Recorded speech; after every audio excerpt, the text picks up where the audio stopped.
अपनी चुनावी सभा में 40 मिनट जमकर गरजे ओवैसी। ऑल इंडिया मजलिस इत्तेहादुल मुसलमीन के राष्ट्रीय अध्यक्ष असदुद्दीन ओवैसी एडवोकेट ने आज मुजफ्फरनगर में आयोजित एक जनसभा को संबोधित करते हुए कहा कि समाजवादी पार्टी के कार्यकाल में मुजफ्फरनगर की जनता को दंगा झेलना पड़ा। यह दंगा देश की आजादी के बाद हुए विभाजन से भी ज्यादा भयावह था। विभाजन के बाद पहली बार लोगों को अपना घर, गाँव और मस्जिदों को छोड़कर शरणार्थी बनने के लिए विवश होना पड़ा। सपा ने दंगे के बाद पीड़ितों को न्याय दिलाने के लिए कोई कदम नहीं उठाया और मुस्लिम विधायकों की जुबान पर ताला लगाकर उनकी ताकत को कमजोर करने का काम किया गया। मुजफ्फरनगर में अपनी पहली चुनावी जनसभा कर रहे असदुद्दीन ओवैसी ने अपने 40 मिनट के भाषण में जहां समाजवादी पार्टी पर जमकर हल्ला बोला, वहीं मुजफ्फरनगर दंगों का जिक्र करते हुए उत्तर प्रदेश सरकार द्वारा जनप्रतिनिधि मुकदमों के केस वापसी पर भी सवाल उठाए।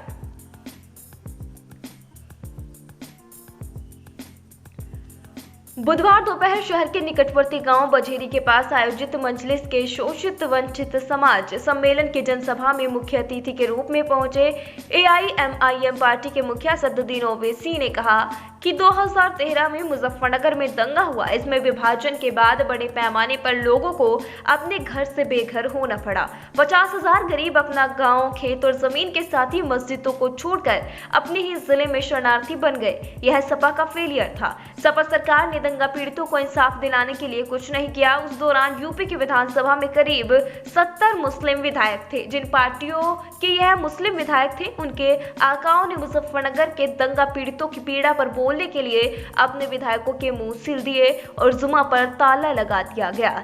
उन्होंने सवाल उठाते हुए कहा कि जब यूपी विधानसभा में 70 मुस्लिम विधायक थे और समाजवादी पार्टी सत्ता में थी, तो फिर इतना बड़ा दंगा कैसे हो गया। उन्होंने कहा कि सपा और 70 मुसलमान विधायक आपको इंसाफ नहीं दिला पाए, इसको समझना होगा। इन विधायकों की पार्टियों ने उनको कमजोर बनाया और आपकी ताकत को खत्म किया गया।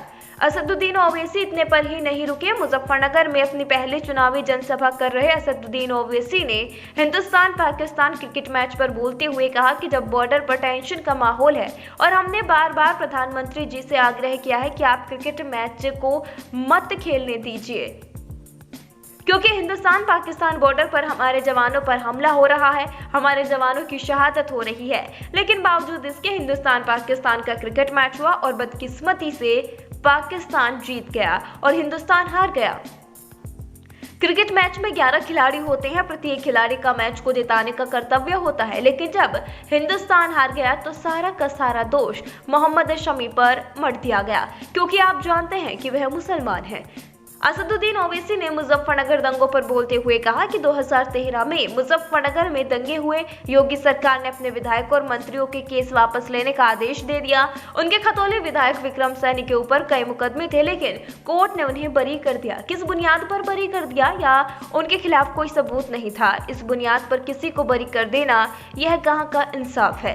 Bharat Pakistan world cup T20 cricket match पर बोलते हुए कहा कि हिंदुस्तान पाकिस्तान का क्रिकेट मैच हुआ। हमने प्रधानमंत्री जी से कहा कि आप क्रिकेट मैच मत खेलिए, क्योंकि पाकिस्तान बॉर्डर पर हमारे जवानों पर हमला हो रहा है। लेकिन क्रिकेट मैच हुआ जिसमें पाकिस्तान से हिंदुस्तान हार गया, लेकिन सारा दोष मोहम्मद शमी पर लगा दिया गया। हम कहते हैं कि हिंदुस्तान भी मोहम्मद शमी जैसा बॉलर कभी नहीं होगा। क्रिकेट मैच में 11 खिलाड़ी होते हैं, केवल एक बॉलर मोहम्मद शमी को मैच हारने का दोषी बना दिया। असदुद्दीन ओवैसी ने कहा कि बझेड़ी फाट के निकट सम्मेलन में ओवैसी ने कहा कि मुस्लिमों के साथ हमेशा नाइंसाफी हुई है। कहा कि मजलिस यूपी में चुनाव लड़ेगी। मुस्लिमों को अगर कुछ हासिल करना है तो सियासत ताकत हासिल करनी पड़ेगी। यह जिंदगी और मौत का चुनाव है। केंद्र सरकार पर सियासी हमला करते हुए कहा कि अगर एनआरपी लागू की तो वह मुजफ्फरनगर आकर विरोध प्रदर्शन करेंगे। ओवैसी ने कहा कि सपा, बसपा, रालोद और कांग्रेस ने मुस्लिमों को वोट बैंक की तरह इस्तेमाल किया है। असदुद्दीन ओवैसी ने कहा कि हम उम्मीद करते हैं कि माननीय सुप्रीम कोर्ट ने जो कमेटी बनाई है उससे सच्चाई सामने आएगी। हमारी पूरी कोशिश यही है कि उत्तर प्रदेश में दोबारा भाजपा की सरकार ना बने, योगी आदित्यनाथ दोबारा मुख्यमंत्री ना बने। इसी सिलसिले में हमारी पूरी तैयारी चल रही है। मुजफ्फरनगर से इंडिया प्लस न्यूज के लिए तनवीर मलिक की रिपोर्ट। जो सुप्रीम कोर्ट का ऑर्डर आया है, किया है, और हमारा मानना यह है कि स्नूपिंग और सर्वेलेंस ख़त्म होना चाहिए और हम उम्मीद करते हैं कि सुप्रीम कोर्ट ने जो कमेटी बनाई है उससे सच्चाई सामने आएगी। हम यही उम्मीद करते हैं। आप यूपी में चुनाव लड़ने जा रहे हैं, तो किस तरह का चुनाव लड़ेंगे? कैसे आप भाजपा को हराने का चुनाव? नहीं, हमारी पूरी कोशिश यही है कि दोबारा उत्तर प्रदेश में बीजेपी की सरकार ना बने, योगी आदित्यनाथ दोबारा मुख्यमंत्री ना बने, और उसी सिलसिले में हमारी पूरी तैयारी चल रही है।